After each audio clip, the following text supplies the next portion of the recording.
आज आपणासाठी घेऊन येतोय एक कथा वाचन. हो, हे आहे प्रवास कथा वाचन आणि लेखक आहेत श्री प्रवीण कारखानीस. रसिक हो, श्री प्रवीण कारखानीस यांना 20व्या शतकातील मार्को पोलो किंवा इब्न बटुटा असे संबोधले तर अतिशयोक्ती होणार नाही. श्री कारखानीस हे पेशाने बँक मॅनेजर. बँकेत आकडेमोड करीत असतानाच त्यांनी पर्यटनाचा छंद जोपासला, अगदी बिनपगारी रजा घेऊन.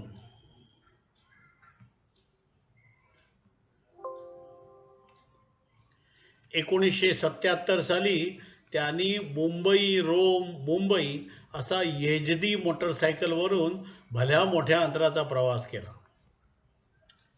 त्यानंतर 1981 साली त्यांच्या त्याच मोटरसायकलवरून त्यांनी आफ्रिका खंड पालथा घातला आणि मग त्यांनी अनेक देशांचे प्रवास केले. 1980 ते 90च्या दशकात त्यांनी आपल्या सर्व शेजाऱ्यांच्याकडे जाऊन शेजार धर्म पाळला. हे शेजारी म्हणजे कोण? तर श्रीलंका, भूतान, तिबेट, ब्रह्मदेश, बांगलादेश. पाकिस्तानात मात्र ते जाऊ शकले नाहीत, कारण पाकिस्तान पर्यटनासाठी व्हिसाच देत नाही. मित्र हो, 1980च्या दशकात पर्यटन हे अगदी प्राथमिक अवस्थेत होते. पर्यटनासाठी सोयी देखील कमी होत्या. सहली आयोजित करणारे अगदी हाताच्या बोटावर मोजण्या इतकेच होते. पण अशावेळी 1980 ते 90च्या दरम्यान कारखानीस एकटे खांद्यावर शबनम लटकावून विदेश प्रवास करतात. ते नुसते स्थलदर्शन न करता तेथील माणूस पण अनुभवतात. गेल्या 2 दशकात अनेक जण Europe, America, Thailand, Singapore, Malaysia अशा ठिकाणी प्रवास करून आलेले आहेत. पण 1980च्या 90च्या दशकात ब्रह्मदेशला भेट देणारे हे एकमेव व्यक्तिमत्व आहे. आता सुद्धा ब्रह्मदेशला जायची कोणाची इच्छा पण नसेल किंवा फारशी तिथे काही माहिती पण नसेल. कारखानीसांच्या या प्रवास कथांमध्ये ऐतिहासिक स्थळे, प्रसिद्ध प्रेक्षणीय स्थळे ही आहेतच, पण त्याचबरोबर त्या देशातील लोकजीवन, तेथील माणूस हाच त्यांच्या प्रवास कथांचा नायक आहे. कारखानीस त्यांच्या लेखनशैलीने वाचकालाही बोट धरून प्रवास घडवून आणतात. श्री प्रवीण कारखानीस यांनी लिहिलेली एक प्रवास कथा आज मी आपणासाठी वाचणार आहे.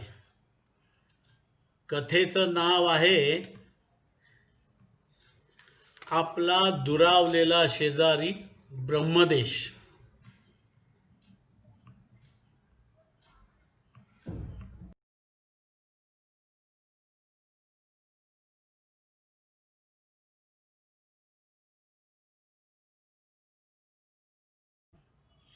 मित्र हो, तुम्हाला हा ऑडिओ जर आवडला तर कृपया लाईक करा, शेअर करा आणि सबस्क्राईब करा.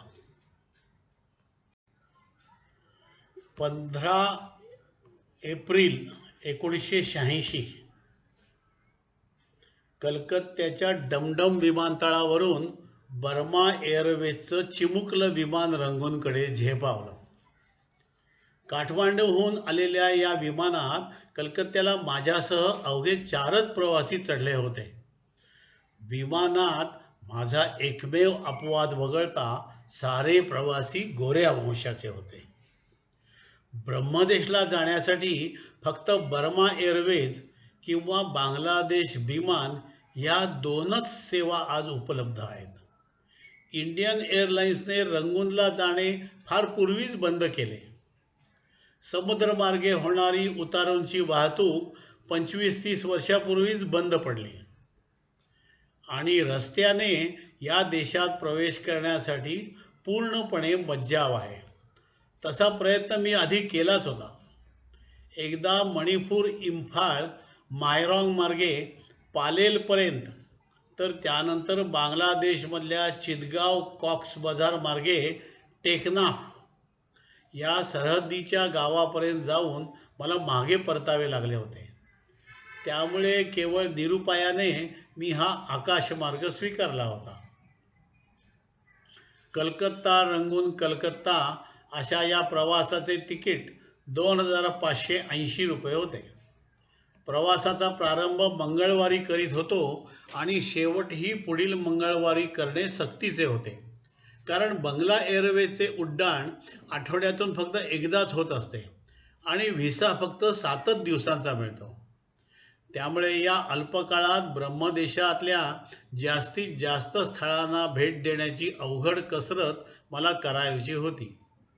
7 दिवसांची ही कालमर्यादा खरं तर पर्यटकांचा अगदी विरस करते आणि जे काही या देशात बघितले त्यापेक्षा कितीतरी बघायचे राहूनच गेले अशी हुरूर व्यक्त करीतच हा देश सोडावा लागतो. शिवाय हा देश बघायचा म्हणजे प्रथम व्हिसासाठी दिल्लीला आणि विमान उड्डाणासाठी कलकत्त्याला जाणे अनिवार्य ठरते. कदाचित यामुळेच भारतीय पर्यटक या देशास जाण्याच्या भानगडीतच पडत नाहीत. 2.5 तासाच्या उड्डाणानंतर रंगूनच्या मिंग लाडन विमानतळावर उतरलो. हवेत कमालीचा उष्मा होता. वैशाख वणवाच पेटला होता जणू. खरं तर योगायोगानं तो वैशाखाचा पहिला दिवस होता आणि त्या देशात रंगपंचमीसारखा कसला तरी उत्सव चालला होता. 2 दिवसांनी ब्रह्मी लोकांचे नवीन वर्ष सुरू होणार होते. देशात सर्वांना ओळीने 4 दिवस सुट्टी होती. अशा या उल्हासपूर्ण वातावरणात माझी या देशातली भ्रमंती सुरू झाली. पीपल्स बँक ऑफ बर्मामधून डॉलर्सच्या बदल्यात मी थोडे ब्रह्मी चॅट्स घेतले आणि $1 बदल्यात साधारणतः 9 चॅट्स मिळाले. म्हणजे तत्कालीन परिमाणात एक ब्रह्मी चॅट आपल्याकडच्या ₹1.30 एवढ्या किमतीचा. पण ब्रह्मदेशातलं हे वजनी चलन त्या देशाबाहेर अगदी कवडी मोल आहे. 100 प्या म्हणजे एक चॅट. चॅटच्या नोटांवर आऊंग सन सारखा विख्यात ब्रह्मदेशी नेत्याची चित्रे होती. एका नोटेवर तर चक्क हातचरख्याचे चित्र होते. या देशात आजही ग्रामोद्योगाला महत्त्व आहे या गोष्टीचे ते जणू निदर्शकच होते. विमानतळावर सुरुवातीलाच एका विशिष्ट फॉर्ममध्ये आपल्या जवळच्या विदेशी चलनाचा तपशील जाहीर करावा लागतो आणि पीपल्स बँक अथवा टुरिस्ट बर्मामधून ब्रह्मी चलन देताना या फॉर्मवर वेळोवेळी अशी रीतसर नोंद केली जाते. त्यामुळे प्रवाशाने आपल्या आठवडाभराच्या वास्तव्यात किती ब्रह्मी चलन वैध मार्गाने घेतले होते हे नेमके समजते आणि या देशातून जाणारा प्रवासी यापेक्षा अधिक चलन परत करून त्याचे डॉलर्स घेण्याच्या प्रयत्नात असेल तर असे अतिरिक्त ब्रह्मी चलन त्याने काळ्या बाजारात घेतले असणार असे गृहीत धरून ते जप्त केले जाते. साधे रेल्वेचे तिकीट काढायचे म्हटले तरी विदेशी प्रवाशांना टुरिस्ट बर्मा चा काउंटर शोधावा लागतो. शिवाय विदेशी प्रवाशांनी टुरिस्ट बर्माच्या मान्यताप्राप्त हॉटेलमध्येच राहिले पाहिजे असाही दंडक आहे. हॉटेलचे भाडे देखील हॉटेल मालकास परस्पर न देता टुरिस्ट बर्माच्या कचेरीत भरून त्याची रीतसर नोंद त्याआधीच उल्लेख केलेल्या फॉर्ममध्ये करून घ्यावी लागते. असो, विमानतळावरचा वेळेचा जराही अपव्यय न करता मी बाहेर पडलो. सुले पॅगोडा जवळच्या टुरिस्ट बर्माच्या कचेरीत जाऊन त्यानंतरच पुढचा कार्यक्रम ठरवावा अशा उद्देशाने मी टॅक्सीत बसलो.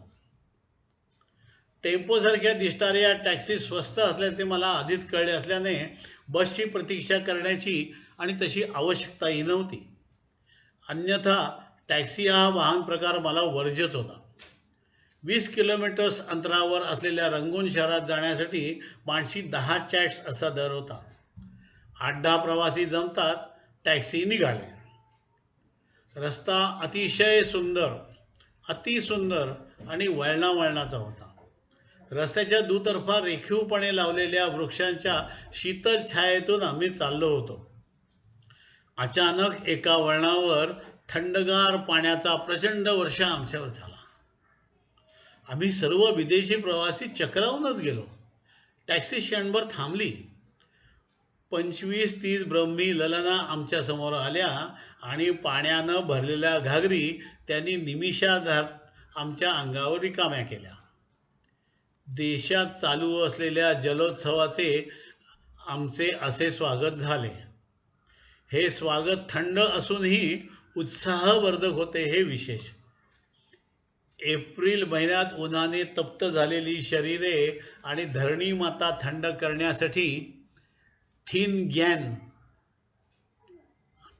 गॅनचा हा जलोत्सव साऱ्या ब्रह्मदेशात साजरा होतो. दिवसभर एकमेकावर पाणी उडवून सचैल स्नान करीत राहायचे एवढा एकच उद्योग ब्रह्मी लोक 4 दिवसात करत असतात.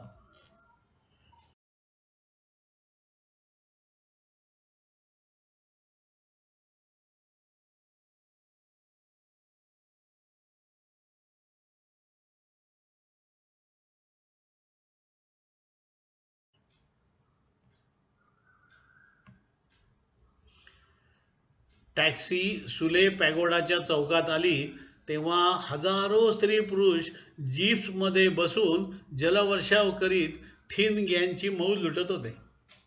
पाणीचं पाणी चहूकडे असे ते दृश्य होते.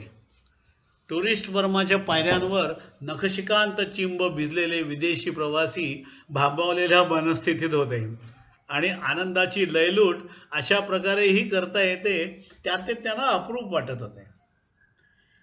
एकूण रागरंग बघता प्रथम इतरत्र फिरून यावे आणि जलोत्सव संपल्यानंतर शेवटीच अगदी रंगून पाहावे असे ठरवून मी मंडालेला जाणाऱ्या गाडीचे 3ऱ्या वर्गाचे तिकीट काढले. मंडाले म्हणजे जिथे लोकमान्य टिळकांना ठेवलेले होते ते मंडाले बरं का. गाडी लगेचच म्हणजे संध्याकाळी 6 वाजता सुटणार होते. संपूर्ण रात्रीचा प्रवास करून मी सकाळी 8:30 वाजता मंडालेला पोचणार होतो. साहजिकच माझा राहण्यावरचा निदान 1 रात्रीचा खर्च तरी वाचणार होता. मात्र ही अख्खी रात्र मला भिजल्या अवस्थेत जागूनच काढावी लागली, कारण या प्रवासातही पाण्याने भरलेले फुगे रात्रभर मस्तकावर फुटत होते. मंडालेचे रेल्वे स्थानक रंगूनप्रमाणेच अगदी जुनाट होते. स्थानकातच टुरिस्ट बर्माचा काउंटर होता. स्वस्तातल्या हॉटेलात जागा नाही असे सांगून आलेल्या विदेशी प्रवाशाला कुठल्या तरी महागड्या हॉटेलात पाठवून मोकळे व्हायचे एवढेच काम तिथल्या माणसांचे होते. पण मला मात्र सुदैवाने मानसंदारविन, पुन्हा एकदा वाचतो, मानसंदारविन नावाच्या एका स्वस्त मस्त आणि घरगुती गेस्ट हाऊसमध्ये प्रवेश मिळाला. 31 क्रमांकाच्या गल्लीत असलेले हे अतिथीगृह मला खूपच आवडलं. त्याची बांधणी संपूर्ण लाकडी होती. इथला सर्व व्यवहार कुणाला काय हवंय नको हे सगळं स्त्रियाच पाहत होत्या. एक प्रकारचा कौटुंबिक जिव्हाळाही इथं पदोपदी जाणवत होता. तळमजल्यावरच्या स्वागत कक्षात बिनदुधाचा पण गरमागरम चहा कायम ठेवलेला असायचा. विशेष म्हणजे हा चहा कुणीही केव्हाही आणि कितीही घेतला तरी त्याला पैसे पडत नव्हते. ब्राह्मी आतिथ्याचाच तो एक भाग होता बरं का. वरच्या मजल्यावर 20-25 खोल्या होत्या. त्या अत्यावश्यक वस्तूंनी अगदी सुसज्ज होत्या. डासांचा उपद्रव या देशात फार असल्याने मच्छरदाणीचीही सोय होती. वरच्या मजल्यावर जाण्यापूर्वी तळमजल्यावर पादत्राणे काढून ठेवणे सक्तीचे होते. ब्रह्मदेशात पादत्राणे काढण्याचे प्रसंग वरचेवर येत असतात, त्यामुळे चपला किंवा सँडल्स वापरणे इथे सोयीचे. बूट घालून या देशात फिरण्यात हनशील नाही. माझ्या शेजारच्या एका खोलीत उतरलेल्या डच प्रवाशाचे चामड्याचे किमती बूट कुठेतरी गहाळ झाले होते.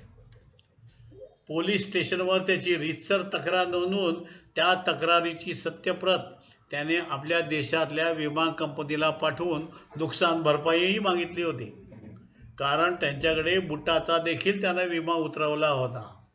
असो, मंडाले हे ब्रह्मदेशातले दुसऱ्या क्रमांकाचे शहर. लोकसंख्या 4 लाख. मिंडनमिन राजाच्या काळात ही ब्रह्मदेशची राजधानी होती. सन 1885 मध्ये इंग्रजांनी ह्या शहराचा ताबा घेतला आणि तिथल्या थिबा राजाला पदच्युत करून हजारो कूल दूर रत्नागिरीला नेऊन नजरकैदेत ठेवले. काही वर्षापूर्वीच या शहरात भयानक अग्निप्रलय होऊन अपरिमित हानी झालेली होती. मंडालेला या देशात मॅन्डले म्हणतात. बहुतेक घरं लाकडीच होती. इथले रस्ते त्यांच्या क्रमांकाने ओळखले जातात. क्वचितच कुठेतरी ए रोड, बी रोड अशी नावं आहेत. झेग्यो मार्केट ही इथली मंडई. अतिपूर्वेकडच्या देशातून आयात केलेल्या वस्तू इथे अगदी उदंड आहेत. तथापि सार्वजनिक सुट्टी असल्याने बहुतेक दुकाने बंदही होती. शहराचा नकाशा हातात धरून मी मंडालेचा तुरुंग पाहण्यासाठी निघालो. मंडाले पॅलेस असे त्याला म्हणतात. पॅलेसच्या या रस्त्यावर जलोत्सवाला अगदी उधाण आलेलं होतं. पाण्याची मोठी मोठी पिंप घेऊन एवढेच नव्हे तर जवळच्या जलाशयातले पाणी पंपाने खेचून मोठ्या मोठ्या पाईपच्या सहाय्याने ते जाणाऱ्या येणाऱ्यांवर उडवण्यासाठी रंगीबेरंगी पेहरावातील असंख्य ब्रह्मी मुली अगदी शस्त्रसज्ज अभिनयवेशात रस्त्याच्या दुतर्फा उभ्या होत्या. छानपैकी मंच उभारून काहींचे नृत्यगानही चालू होते.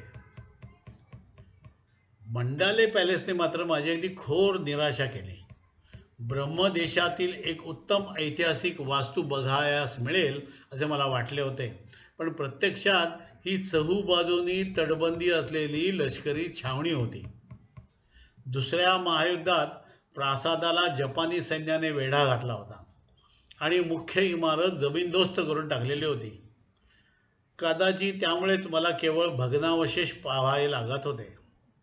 लोकमान्य टिळकांना ज्या ठिकाणी 6 वर्षे कारावास भोगावा लागला आणि गीता रहस्याची निर्मिती जिथे झाली ते नक्की ठिकाण कुणीही ठामपणे दाखवू शकले नव्हते. टिळकांप्रमाणेच अनेक भारतीय क्रांतिकारकांना या ठिकाणी ठेवले होते, पण या घटनांचे कोणतेही स्मृतिचिन्ह अथवा स्मारक मला शोधूनही सापडले नाही, अथवा त्याविषयी इथं कोणाला काहीही सांगता येत नव्हते. इतिहास जणू काळाच्या उदरात खोलवर गाडला गेला होता. तटबंदी भोवती निळाशार पाण्याचा एक प्रशांत तलाव होता. या सुंदर जलाशयाच्या बाजूनं छोटीशी बाग बहरली होती. इथंच माझी मिमी नावाच्या एका लावण्यवती मुलीशी ओळख झाली. 17-18 वर्षाच्या या मुलीला मोडके तोडके इंग्रजी येत असल्याने माझ्याशी किती बोलू आणि किती नको असे तिला झाले होते. तिची मैत्रीण देखील तिच्याच वयाची होती आणि ती एका कन्येची आई झालेली होती. मिमीचे लग्न एका सैनिकाशी ठरले होते. मलाही तुमच्याप्रमाणे जगभर हिंडावेसे वाटते, पण माझी सारी स्वप्न मातीमोल ठरणार आहेत, कारण माझ्या देशाबाहेर पडणंही मला कठीण आहे. अशी हळहळ व्यक्त करताना तिचे डोळे अगदी पाणावले होते. मिमीचा निरोप घेऊन मी महामुनी पॅगोडा बघायला गेलो. बोदव पाया नावाच्या राजानं 200 वर्षापूर्वी बांधलेल्या या पॅगोडात बुद्धाच्या मूर्तीवर अभिषेक करण्यासाठी शेकडो भाविकांनी गर्दी केली होती. काही वेळ या मंगल वातावरणात व्यतीत करून मी क्षुधाशांतीसाठी एका उपहारगृहाकडे वळलो. श्रीलंकेप्रमाणेच ब्रह्मदेशातले खाद्यपदार्थ अगदी लज्जतदार असतात असेच माझेही मत झाले. जेवणाच्या सुरुवातीला भाताची गरम गरम पेज.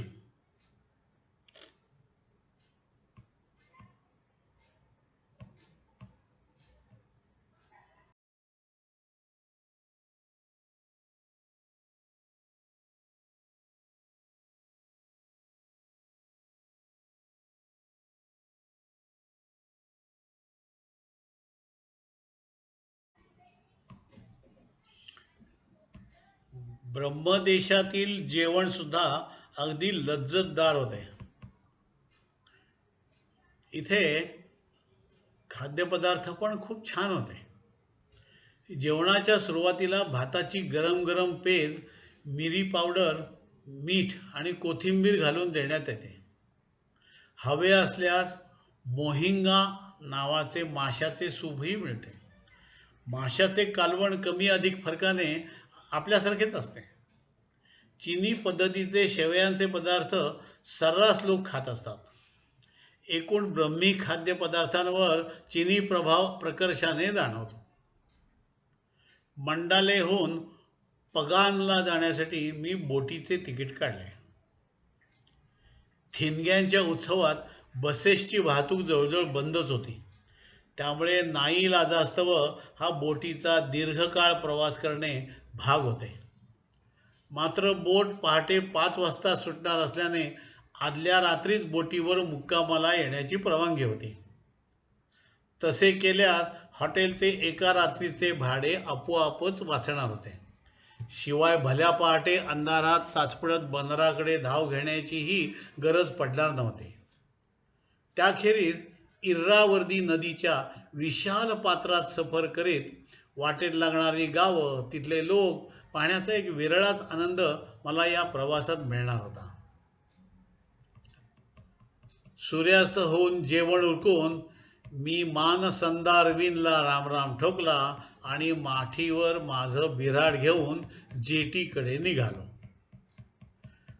बोटीवर मी पाय ठेवला तेव्हाच बोट प्रवाशांनी अगदी भरून गेली होती. याचा अर्थ बहुतेक सर्वांनीच बोटीवर रात्रीचा मुक्काम करणे पसंत केलेले होते. मी केबिन क्लासचे तिकीट काढले होते.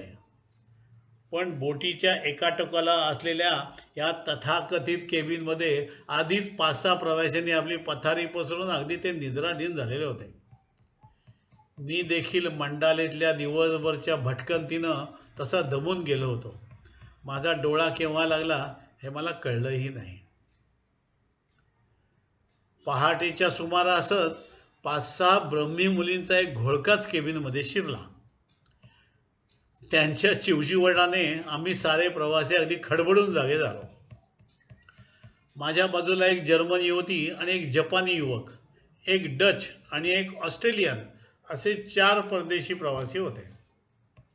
कोपऱ्यात एक ब्रह्मी दाम्पत्य आपल्या 2 मुलांना उराशी कवटाळून बसल्या जागी डुलक्या घेत होते. त्यात आता या हसऱ्या चेहऱ्याच्या खेळकर स्वभावाच्या मुलींची भर पडली. त्यामुळे बोटीचा हा प्रवास अगदी मजेत होणारे निश्चित झाले. आमच्याकडून पोस्टाची तिकिटे, विविध प्रकारची नाणी मिळतात त्या एकदम मूडमध्ये आल्या. छान छान ब्रह्मी नृत्यांचे नमुने त्यांनी सादर केले.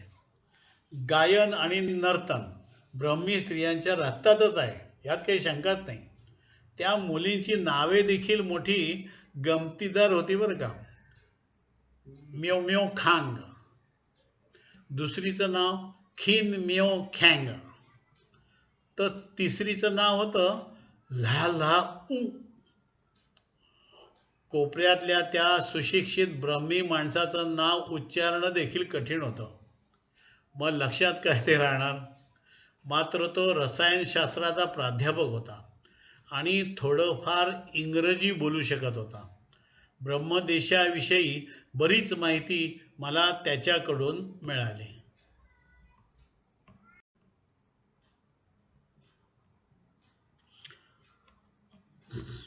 कुठे गेलं.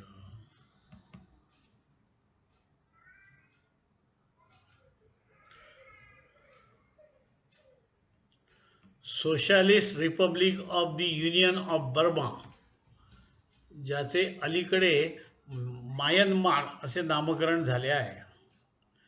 4 जानेवारी 1948 रोजी हा देश स्वतंत्र झाला. इंग्रजांनी देश सोडताच ब्रह्मदेशाने राष्ट्रकुलाशी असलेले संबंध तोडून टाकले. त्या देशाची लोकसंख्या 3.25 कोटी. थाय, मंगोलियन, तिबेटी आणि नागा मणिपुरी संस्कृतीची विलक्षण सरमिसळ इथे आढळते.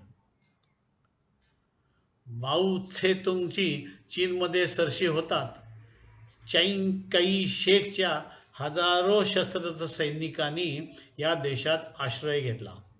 साहजिकच चिनी संस्कृतीचा ठसाही इथल्या रीतिरिवाजांवर आहे. इरावर्दी, चिनविंग, सितांग, सात्विन, मेकांग आणि रंगून नदी या इथल्या प्रमुख नद्या. ब्रह्मी ही त्यांची राष्ट्रभाषा. काहीशी पाली भाषेची किंवा काहीशी सिंहली भाषेशी जवळीक करणारी. 19व्या शतकाच्या सुरुवातीला इंग्रज धर्मोपदेशकांनी या देशात पदार्पण केले. भारतातल्या बंगाल प्रांतात श्रीरामपूर येथे पहिला छापखाना ज्या डॉक्टर विल्यम कॅरेने काढला, त्याचाच मुलगा फेलिक्स कॅरे याने ब्रह्मदेशात राहून ब्रह्मी स्त्रीशी रीतसर विवाह करून भाषा अवगत करून घेतली आणि 1816 वडिलांच्या मदतीने ब्रह्मी लिपीचा छोटा कारखानाच श्रीरामपूरच्या मिशनमधून ब्रह्मदेशात नेला. साहजिकच ख्रिस्ती वाङ्मयाचा प्रसार ब्रह्मी भाषेत करणे त्याला शक्य झाले. आजही रंगून, मंडाले, प्रोम वगैरे ठिकाणी ख्रिश्चन मिशन्स कार्यरत आहेत. तथापि बौद्ध धर्मच हा ब्रह्मदेशाच्या आम जनतेचा धर्म आहे आणि तो अधिकृतपणे राष्ट्रधर्म आहे. ब्रह्मी संस्कृतीचे रक्षण आणि जपणूक करण्यासाठी सरकारनेच काही कायदे पण केलेले आहेत. पाश्चात्य पद्धतीचा पोशाख करण्यावर येथे जनतेला बंदी आहे. त्यामुळेच मोठ्या मोठ्या हुद्द्यांवर काम करणारे कचेऱ्यांमधले अधिकारी, शिक्षक, प्राध्यापक इतकेच नव्हे तर डॉक्टर्ससुद्धा लुंगीत शर्ट खोचून राष्ट्रीय पोशाखात वावरताना दिसतात. अपवाद असेल तर तो फक्त पोलीस आणि सैनिकांचा. यांच्या लुंग्या आणि शर्ट आणि स्त्रियांची वस्त्रे मात्र परदेशातून आयात केलेली असतात, कारण या देशात कापडाचे उत्पादनच होत नाही. धर्मपरायण संस्कृतीच्या या ब्रह्मी देशात रंगेल नाईट लाईफ नाहीच म्हटले तरी चालेल.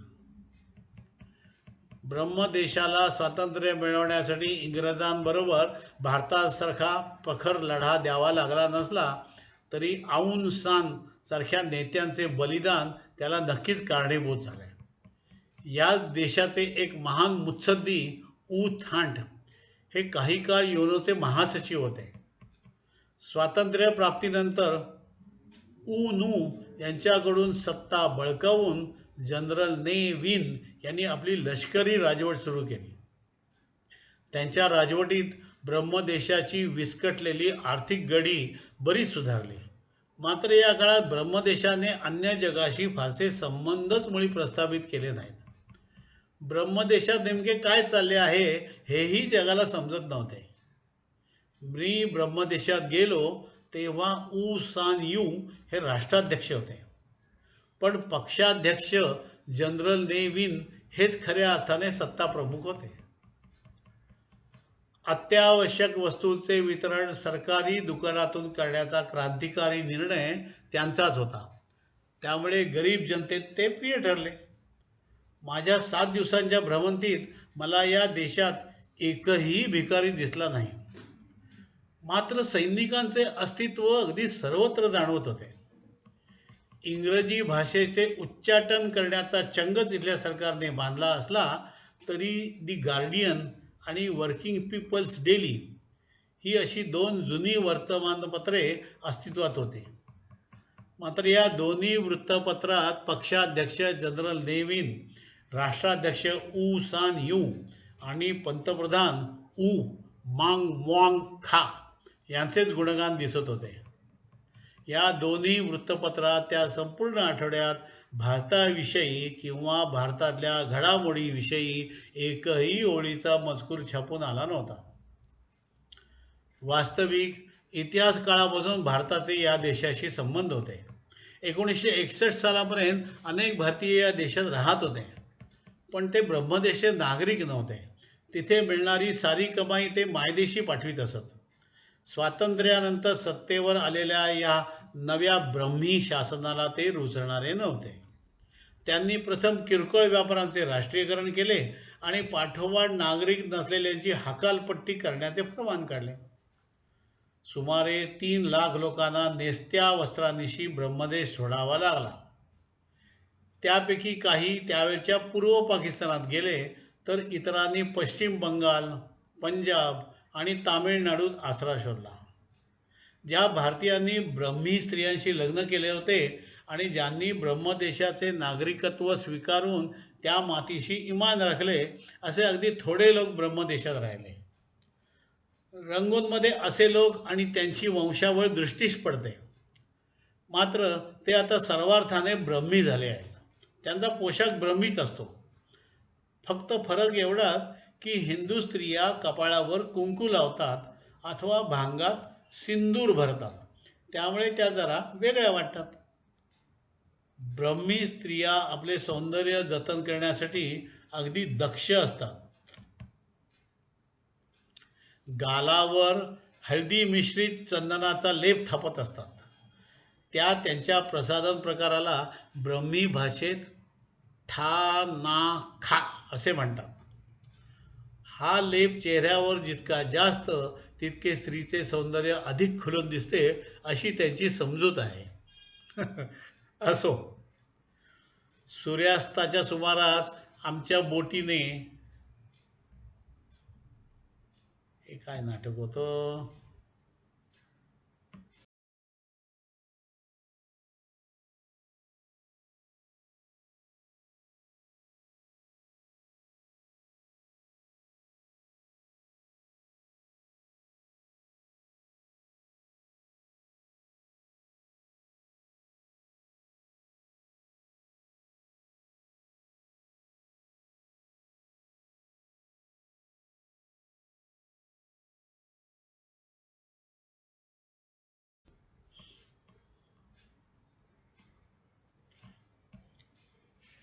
सूर्यास्ताच्या सुमारास आमच्या बोटीने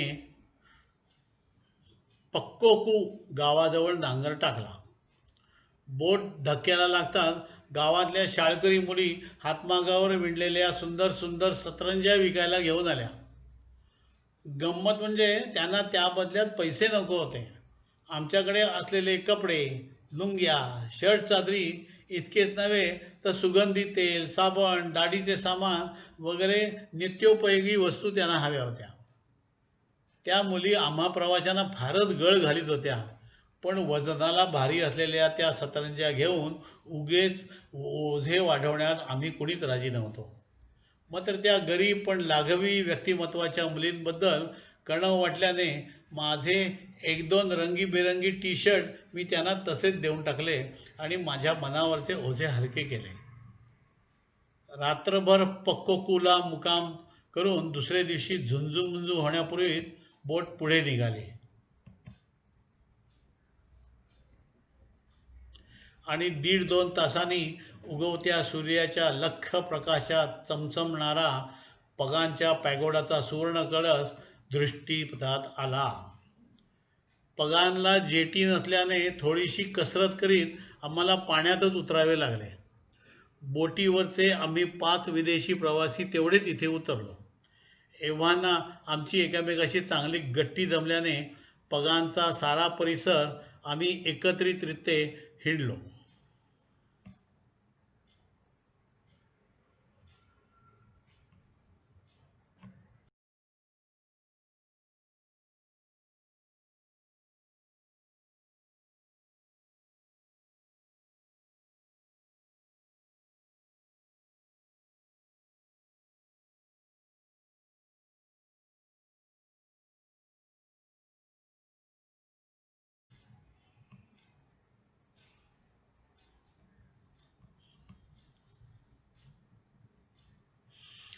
इरावदी नदीकाठचा तांबडा मातीचा हा पगांचा प्रदेश ब्रह्मदेशच्या प्राचीन संस्कृतीचा मानबिंदू आहे.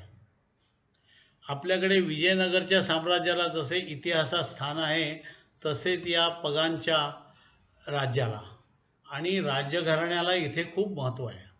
सन 1044 म्हणजे अनवरत राजाने याचा खऱ्या अर्थाने पाया घातला. त्यानंतर सुमारे त्यानं 33 वर्षे राज्य केले. त्यानंतर सावलू, नरातू, नरपती सिथू, तिलोमेन्को, नरथी हा पती वगैरे राजांनी पुढे 200 वर्षे उत्तम प्रकारे राज्य करून हा प्रदेश भरभराटीला आणला. हा त्यांचा सुवर्णकालच मानला जातो. त्यानंतर मात्र या राज्याला अगदी उतरती कळा लागली आणि पुढे तर हे राज्यच अस्तंगत झाले. 1975 साली इथे खूप मोठा भूकंप झाला आणि तमाम प्रजानन इतरत्र पळाले. हा प्रदेश जवळजवळ निर्जन असून हजारो वर्षापूर्वीच्या पॅगोडाचे भग्नावशेष काय तेवढे दृष्टीस पडतात. मात्र लाल भडक मातीच्या पार्श्वभूमीवर विखुरलेले ते भग्न पॅगोडा अधिकच सुंदर दिसतात. विदेशी पर्यटकांच्या दृष्टीने आज हे ठिकाण म्हणजे फार मोठे आकर्षण ठरले आहे. काही पॅगोडा लाल दगडांचे आहेत, तर काहीसाठी शुभ्र स्फटिकांसारखे दगड वापरले आहेत. काहींचा आकार सांचीच्या स्तूपासारखा आहे, तर काही दक्षिण भारतीय गोपुरांसारखे दिसतात. श्वाझीगॉन पॅगोडावरचा कळस चक्क सोन्याचा आहे. वेळेच्या अभावामुळे आम्ही 5 जणांनी मिळून एकच टांगा भाड्याने घेतला आणि पगारच्या परिसरातले श्वेसांदव, आनंद, महाबोधी, तिलोमिन्को, क्युबंकी, सूलमणी वगैरे महत्त्वाचे पॅगोडा पाहिले. पगांचा संपूर्ण 42 चौरस किलोमीटरचा प्रदेश पालथा घालणे सर्वथैव अशक्य होते. या पगांना येण्यासाठी मला 2 रात्री आणि एक संपूर्ण दिवस निव्वळ बोटीवर घालवावे लागले. ते पगान मला काही तासातच सोडावेसे होते. रंगूनला जाणारी गाडी रात्रीची होती आणि त्यासाठी ताझीला जाणे क्रमप्राप्त होते. ताझीला जायला एक छोटासा टेम्पो होता. त्यात 8-10 जण कसे बसे बसू शकत होते. पण पगानला आलेल्या सगळ्याच विदेशी पर्यटकांना त्या रात्री ताझीला जाणे हा एकमेव टेम्पो उपलब्ध होता. त्यामुळे आम्ही एकूण 23 जण अगदी दाटीवाटीने त्या टेम्पोत घुसलो. काहींनी टेम्पोच्या शिरोभागी बसणेच पसंत केले. विशेषतः जर्मन आणि अमेरिकन मुलींनी टपावरून प्रवास करण्याची आपली हौस पूर्णपणे भागवून घेतली. 3 तासाच्या या गमतीदार प्रवासानंतर आम्ही ताझीला पोचलो. रंगूनला जाणारी गाडी ठीक 9 वाजता ताझी स्थानकात शिरली आणि मंडालेहून गच्च भरून आलेल्या या गाडीतून रंगूनपर्यंतचा प्रवास आरक्षणाशिवाय करणे म्हणजे एक दिव्यच होते. पण यावेळी मी एकटा नव्हतो. आम्हा 23 विदेशी प्रवाशांचा आता एक ग्रुपच बनला होता. गप्पांच्या नादात बिनखर्चाची ही आणखीन एक रात्र केव्हा सरली ते कळले देखील नाही. रंगूनला पोचताच मी तडक YMCA गाठले. ब्रह्मदेशात यूथ हॉस्टेल्स नाहीत, पण YMCA ती उणीव भरून काढते. रंगूनमध्ये राहण्यासाठी इतके स्वच्छ, स्वस्त आणि सुरक्षित दुसरे ठिकाण नाही. रंगून म्हणजे ब्रह्मदेशचे प्रवेशद्वार. इंग्रजांनी हे राजधानीचे ठिकाण बनवले. शहराची लोकसंख्या फक्त 32 लाख आहे. हे एक उत्तम दर्जाचे बंदर आहे, पण बंगालच्या उपसागरापासून तब्बल 30 किलोमीटर आत रंगून नदीच्या मुखावर बसले आहे. रंगूनमध्ये गगनचुंबी इमारती नाहीतच. इंग्रजी घाटणीची घरे मात्र अनेक आहेत. शहराच्या मध्यभागी छानसे एक उद्यान देखील आहे. या उद्यानात एक गगनचुंबी स्तंभ आहे. उद्यानाबरोबरच सोन्याचा कळस असलेल्या सुले पॅगोडा रस्त्याच्या मधोमध उभा आहे. रंगूनमधील रस्ते अतिशय सुंदर आहेत. वाहतुकीचा वेग विलक्षण आहे. ट्रॅफिक जाम त्यांच्या शब्दकोशातच नाही. इंग्लिश बनावटीची जुनाट वाहने आणि जपानी बनावटीच्या अत्याधुनिक वाहनांबरोबर धावताना दिसतात. टॅक्सीना काही वेगळा रंग नसतो. मीटर तर त्यांना माहीतही नसावेत. ट्रायशा नावाची एक अजब सायकल रिक्षा या शहरात फिरत असते आणि 3 चाकाच्या या सायकलीवर 2 उतारूंना एकामेकाच्या पाठीस पाठ लावून बसावे लागते. रंगूनमध्ये दुमजली बसेस नाहीत, पण 2 डब्याच्या बसेस काही भागात आढळतात. बसने फिरणे खूपच स्वस्त आणि किफायतशीर आहे. मनात येईल तिथे उतरता येते, हा सगळ्यात मोठा फायदा. मात्र इंग्रजीचा वापर कुठेही नसल्याने थोडी कुचंबणा होतेच. ब्रह्मी आकडे समजणे म्हणजे काही गफलत झाली तर चुकीच्या बसने भलतीकडेच जाण्याचा प्रसंग उद्भवतो. तथापि रंगून प्रवाशांच्या दृष्टीने सुरक्षित शहर आहे. लूटमारीचे प्रसंग क्वचितच घडतात. रंगूनच्या रस्त्यांना ब्रह्मी नेत्यांची नावे जशी आहेत तशीच पूर्वीच्या राजांची देखील नावे होती. अनवरत स्ट्रीट, महाबांडुला स्ट्रीट हे त्यातल्या त्यात महत्त्वाचे रस्ते. आपल्या महात्मा गांधींचे नाव देखील एका रस्त्याला आहे. सुले पॅगोडामधल्या बुद्धाची मूर्ती चक्क हिरे माणकांनी मढवलेली आहे. बुद्ध मंदिरातले हे ऐश्वर बघून मी थक्कच झालो. श्रीलंकेतल्या बुद्ध मंदिरात असे वैभव मला पाहायला मिळाले. त्यामुळे ब्रह्मदेशातल्या बुद्ध मंदिरात मी खूपच रमलो. श्रीलंकेच्या बुद्धी मंदिरात असे वैभव नव्हते. श्वेडेगॉन पॅगोडा म्हणजे तर रंगूनच्या सौंदर्याचा सरताजच. या ठिकाणी प्रेक्षक एका अजब दुनियेत वावरत असतो. अनेक विविध रंगाचं ते एक मोठं संकुल आहे.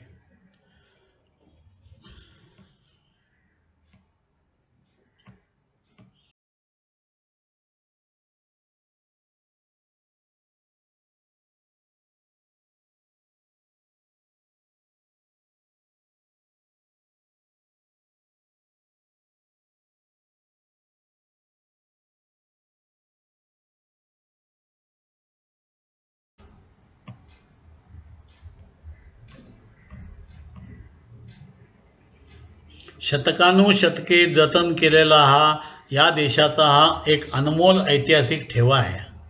श्वेडेगॉन पॅगोडा जगातील अतिसुंदर पॅगोडांपैकी एक आहे. या पॅगोडामध्ये जितके सोने पुरलेले आहे तितके सोने बँक ऑफ इंग्लंडकडेही नसेल असा इथल्या लोकांचा दावा आहे. असंख्य प्रकारच्या बुद्धाच्या मूर्ती इथे पाहावयास मिळतात. उजव्या कुशीवर पोहडलेली भगवान बुद्धाची मूर्ती तब्बल 256 फूट लांब आणि 56 फूट उंच आहे. अशा प्रकारची ही जगातील सर्वात मोठी मूर्ती म्हणावी लागेल. जगातली सगळ्यात प्रचंड घंटा याच पॅगोडात आहे. हा पॅगोडा एका छोट्याशा टेकडीवर असल्यामुळे त्याचा प्रचंड सुवर्ण घुमट सूर्यप्रकाशात चमकताना शहरातून कुठूनही दिसत असतो. ब्रह्मदेशातला या विस्मयकारी वास्तूने मी तर दिपूनच गेलो. रंगून शहरातल्या चित्रपटगृहात चीनी, जपानी आणि क्वचित कुठे इंग्रजी चित्रपट दाखवले जात होते. ब्रह्मदेशाची स्वतःची अशी चित्रपट निर्मिती नसल्याने ब्रह्मी चित्रपट पाहण्यास मिळेल ही मात्र माझी अपेक्षा फोल ठरली. रंगून शहरात मी अगदी मन मानेल तसा भटकलो. मंडईसमोरच्या चीनी ढाब्यांवर हवे तसे जिव्हासुख घेतले आणि रंगून नदीच्या किनारी तास आणि तास घालवले. पण अखेर परतीचा दिवस उजाडला. माझे पाय आपोआपच मिंग लाडन विमानतळाकडे वळले. मन मात्र रंगूनमध्ये रेंगाळते. जेवढे मी बघितले त्यापेक्षा कितीतरी बघायचे अखेर राहिलेच होते. मित्र हो, आपणास हा ऑडिओ व्हिडिओ आवडला असेल तर कृपया लाईक करा, शेअर करा आणि सबस्क्राईब करा. धन्यवाद.